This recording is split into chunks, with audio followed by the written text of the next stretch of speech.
যে বড় বড় আচরণ হচ্ছে। ইসরায়েল যে নিঃসঙ্গ হামলা করতেছে তার প্রতিবাদ বললাম আজকে টাউনহলে মানববন্ধন করতেছি। আমরা চাই গাজার মুসলমানের পক্ষে সারা বিশ্বের মুসলমানকে ঐক্য হওয়ার জন্য আমরা আহ্বান জানাচ্ছি এবং ইসরায়েলের শাস্তি দাবি করতেছি, ওদের সব পণ্য বর্জনের দাবি জানাচ্ছি। এই আমাদের সকলের মনের দাবি।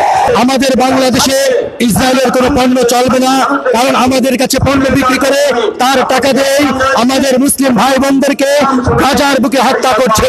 আমরা চাই নেতানিয়াহুকে আন্তর্জাতিক আদালতের আওতায় এনে বিচারের কাঠগড়ায় দাঁড়িয়ে এই আন্তর্জাতিক অপরাধীকে বিশ্ব সন্ত্রাসী আখ্যায়িত করে আমরা তার ফাঁসি চাই। আমরা নেতানিয়াহুর ফাঁসি চাই। গাজা হত্যার জন্য তাকে আন্তর্জাতিক অপরাধী হিসেবে সাব্যস্ত করে তার ফাঁসি চাই, তার ফাঁসি চাই।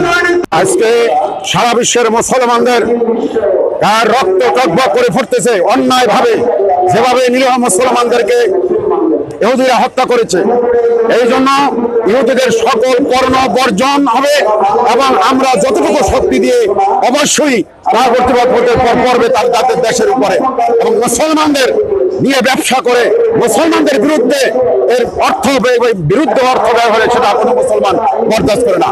সুতরাং সারা বিশ্বের মুসলমান একত্রিত হয়ে যে পদক্ষেপ নিচ্ছে, আজকে বিশেষ করে সারসিনা হযরত পীর সাহেবের নেতৃত্বে আজকে এই বিশাল মানববন্ধন থেকে বাংলাদেশে ইহুদিদের ইসরায়েলের যত পণ্য আছে তা বর্জন হবেই হবে ইনশাআল্লাহ হবে।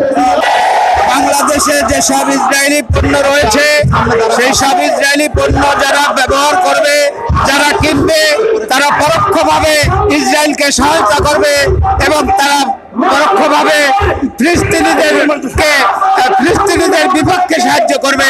এই জন্য আমরা এই বিক্ষোভ সমাবেশ থেকে সমগ্র মুসলিম মিল্লাতকে, বিশেষ করে বাংলাদেশি ভাইদেরকে সমগ্র ইসরায়েলি পণ্য বর্জন করার আহ্বান জানাচ্ছি।